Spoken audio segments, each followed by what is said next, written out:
Bonjour.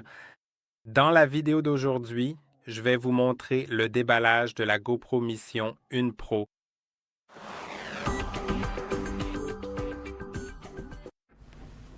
Voyons ce qu'il y a dans la boîte, puis nous parlerons un peu des fonctionnalités de cet appareil. Tout d'abord, avant de l'ouvrir, nous pouvons voir qu'elle dispose d'un enregistrement 8K 60, ce qui est merveilleux. Euh, Ensuite, elle propose du 4K à 240 FPS et elle dispose d'un ralenti jusqu'à 32 fois à 1080p en utilisant 960 FPS. Euh, Ouvrons déjà l'appareil. Nous pouvons également voir qu'il est doté d'un capteur d'1 pouce, ce qui nous donnera des vidéos très bien éclairées, sans même beaucoup de bruit, à moins que ce ne soit la nuit, mais ce sera quand même excellent la nuit par rapport à d'autres caméras d'action, sans aucun doute. Maintenant, c'est tout ce que nous avons à l'intérieur de la boîte, alors ouvrons-la. Il est indiqué que la caméra doit être mise à jour avant utilisation. Cela montre quelques instructions d'utilisation appropriées, vous permet de vous abonner à des newsletters, vous donne des autocollants, ce qui est sympa, des conseils de pro pour une meilleure performance par temps froid et quelques FAQ et des choses comme ça. Maintenant, voyons le câble USB-C qui est inclus. Vous obtenez cet accessoire d'objectif que vous devriez fixer comme ceci afin de régler la façon dont la lumière entre dans l'objectif. C'est une fixation pour un casque ou comme caméra embarquée ou pour n'importe quoi, honnêtement. Vous pouvez simplement le coller sur quelque chose et ensuite vous pouvez installer sous la batterie. Il y a une batterie. Euh,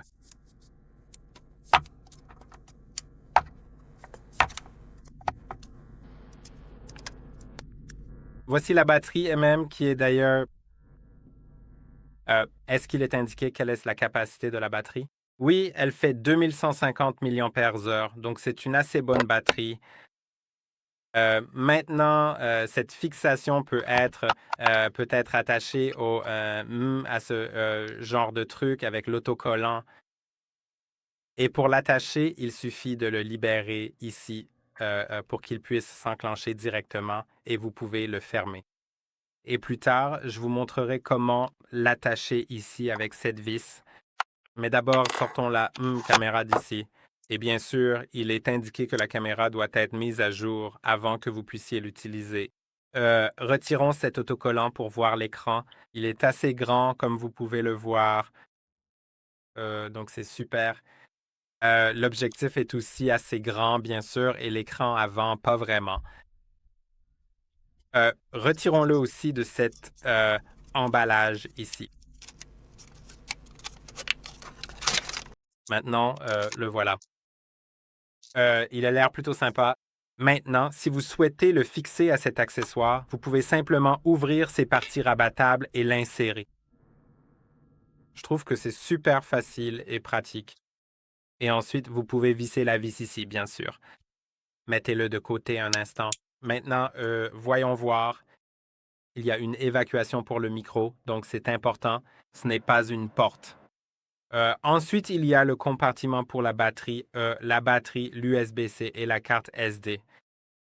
Comme cet appareil est étanche jusqu'à 66 pieds, soit 20 mètres mm, c'est assez difficile d'ouvrir le compartiment de la batterie. Ouais, voilà. C'était vraiment difficile pour être honnête. Maintenant, mettons la batterie. Vous devriez aussi mettre la carte SD, bien sûr, et ce genre de choses. D'accord?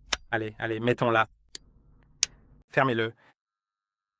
Maintenant, allumons-la. Ça va biper. C'est déjà fait.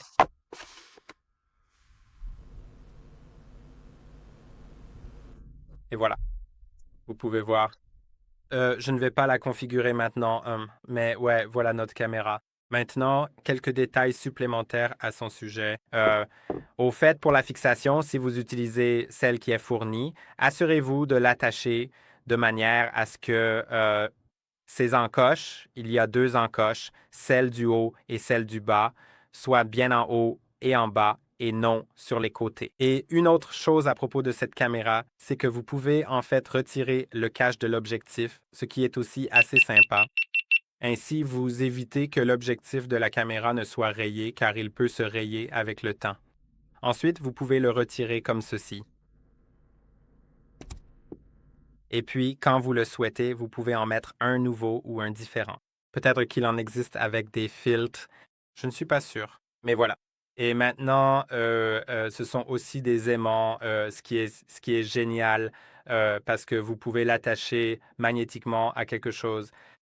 Quoi d'autre? Il y a le zoom 32 fois, zoom, comme je l'ai dit plus tôt. Il y a un capteur d'un pouce pour les basses lumières. Ensuite, une photo de 50 mégapixels peut être prise et il enregistre aussi au format RAW. Ensuite, certains modes de capture peuvent utiliser l'IA pour améliorer vos vidéos. Hmm. En dehors de ça, vous avez aussi le suivi de sujet, donc il peut recadrer automatiquement la vidéo et déplacer le cadrage pour suivre le sujet. Il dispose d'un zoom 4K de couleur 10 bits et il possède aussi l'encodage log, ce qui est génial pour monter la vidéo plus tard. Il a une assez bonne autonomie de batterie, 5 heures, ce qui est assez rare à voir sur des caméras d'action. Elle est équipée d'un GPS et comme je l'ai dit plus tôt, elle est étanche jusqu'à 66 pieds et elle possède une stabilisation vidéo hyper fluide qui utilise le gyroscope et d'autres données pour stabiliser automatiquement la vidéo. Et elle fait vraiment du bon travail avec cette stabilisation, pour être honnête. Et c'est tout. J'espère que cette vidéo vous a été utile. N'hésitez pas à consulter d'autres vidéos sur notre chaîne. J'espère que cette vidéo vous a été utile. N'oubliez pas d'aimer et de vous abonner et je vous verrai dans la prochaine.